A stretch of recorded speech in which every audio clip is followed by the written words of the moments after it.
Hi, and welcome back to Focal Point AAFR Talk. 888-589-8840 is the number to call. I want to do an update on ObamaCare, this complete and utter catastrophic meltdown of ObamaCare. And here I don't even have this stack sort of organized. It's kind of some organization, but I just kind of threw in the stack all of the stuff that I read today about the travesty of ObamaCare. Now, for one thing, we're finding out that the federal government received only one bid for the ObamaCare website design. This is a website that nobody can use. We've now found out we spent a total of $634 million building this. It was outsourced to a company in Canada, criminally outsourced it. Here's President Obama. He's the one that's demonizing American companies for sending jobs overseas. He sent this job out of the country. He outsourced it to a Canadian company, spent $634 million for a website that absolutely does not work. It has zero functionality. And this company got fired by the Canadian government because they were so inept and so incompetent in Canada. And that's the group that President Obama hired to build this website. So they only took one bid. This is basically a no-bid contract. And no competitive bidding process involved at all. And that's one of the reasons why federal government officials aren't talking about why this company was chosen or how it was picked, how all of this happened. You can't get anybody from this company to talk. They will not talk for the record. They're running for the tall grass. So, when you do anything, when you buy anything, most people are going to do some comparison shopping if it's something that's important to them. You're going to comparison shop for a car. You're probably not going to go and just buy the first car that you see. You're probably going to look around a little bit, and you're going to do some comparison shopping, and you're going to get competitive bids. You're going to get competitive bids from different automobile dealers and then pick the one that you're going to buy.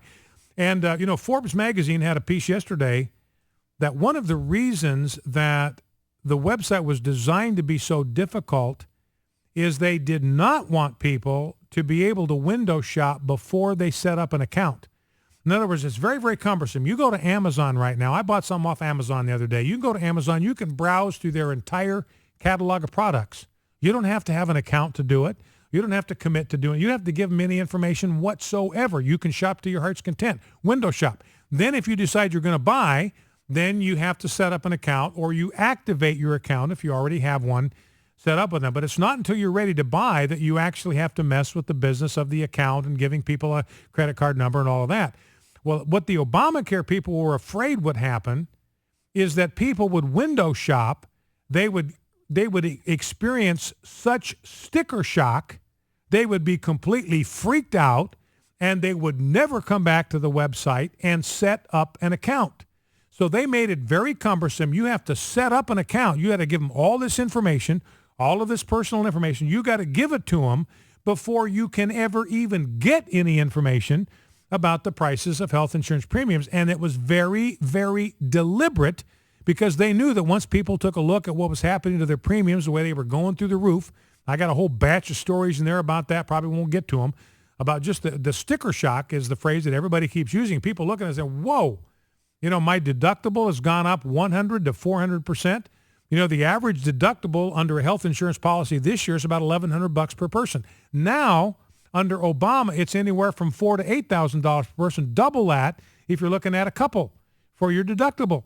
So the deductibles are going up 400%, and the premiums are going up, sometimes doubling, sometimes tripling.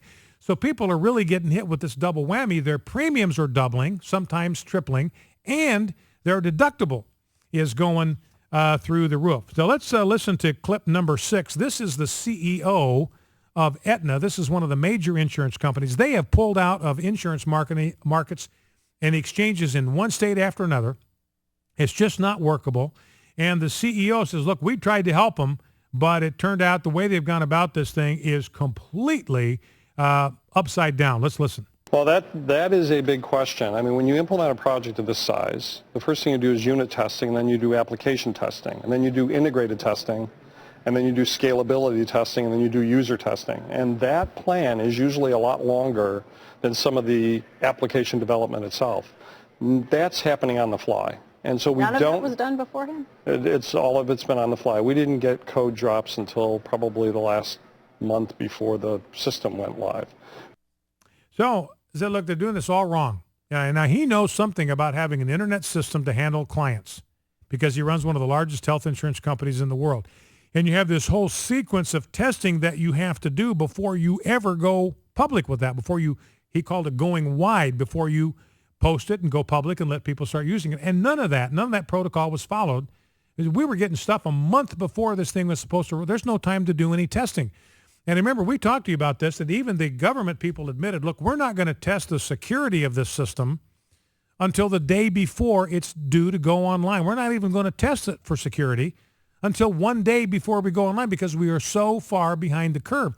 I've got a story in the stack. Maybe you saw it. One of the navigators in one of the states, Kansas, I think, has got a rap sheet as long as your arm. She's got an arrest warrant out for check fraud, and she's a navigator. She's one of the people now that's going to get very private, confidential financial information from people, and she's got a rap sheet for financial fraud as long as your leg, because there's no background checks that are being done for these navigators. Whole thing an absolute catastrophe. Here's Robert Gibbs, clip number 7, former spokesman for President Obama. This is excruciatingly embarrassing for the White House and for the Department of Health and Human Services. This was bungled badly. This is not a server problem, right? Like just too many people came to the website. This is a website architecture problem. I think it is, again, it's excruciatingly embarrassing. It's not fatal because there are still many weeks and days to go before the enrollment period closes at the end of March.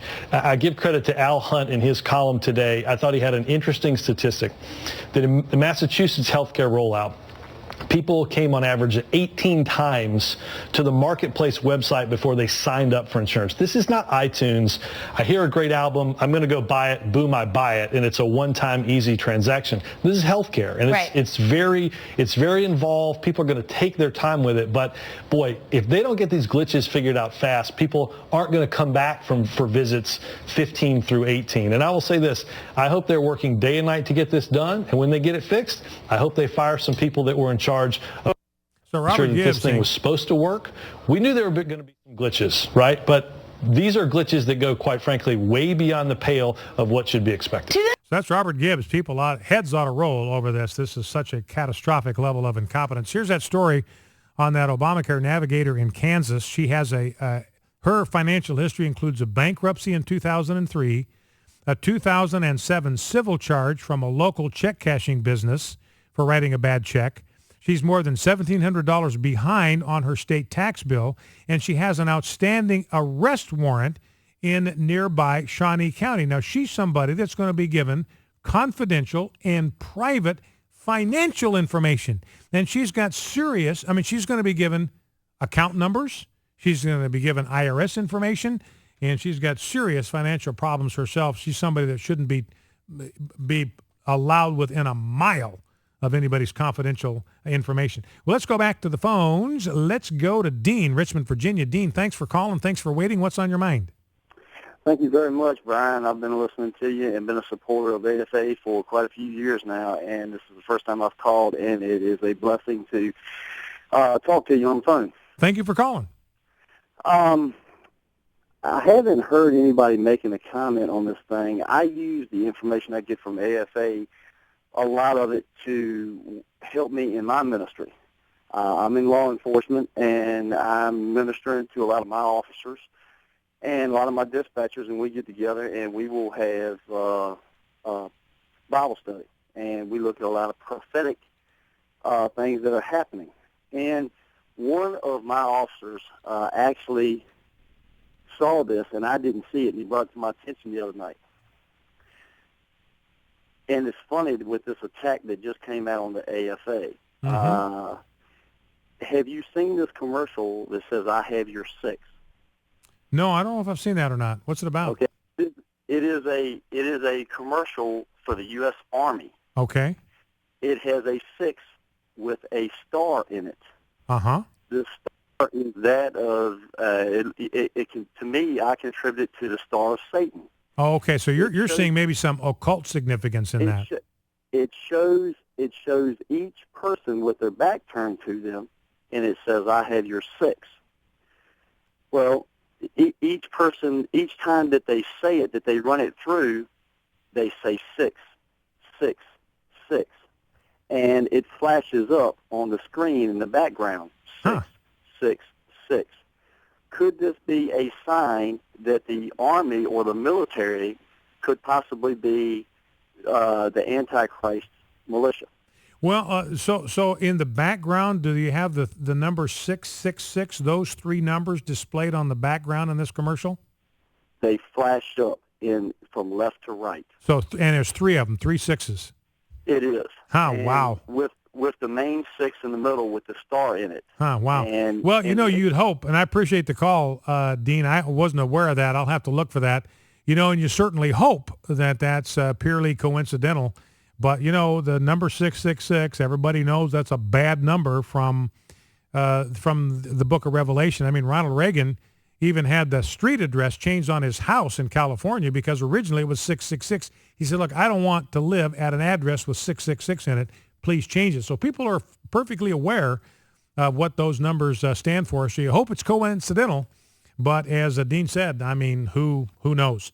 All right, we'll be back with more of your phone calls. So Paul, James, hang tight. 888-589-8840 is the number to call, 888-589-8840. And speaking of the different problems, let me just run through just very quickly the stories I've got that all deal with problems. Unions, by the way, are going to get a 1-year reprieve from the Obamacare tax that you are not going to get. Apparently, there's 12 million people that the Obama administration thinks are going to get exemptions altogether. 12 million people going to be off the hook. They're not going to have to pay the tax. They're not going to have to pay the penalty. The problem is they don't know who these 12 million people are because they don't even have the forms ready. You can't even get the form to see whether you're eligible for one of these waivers. A Michigan couple is going to have to pay their yearly deductible twice because of Obamacare. The Kentucky website keeps crashing. No Arizonans have signed up for Obamacare. 0 Alaskans have signed up. It's a catastrophe. Back in 2.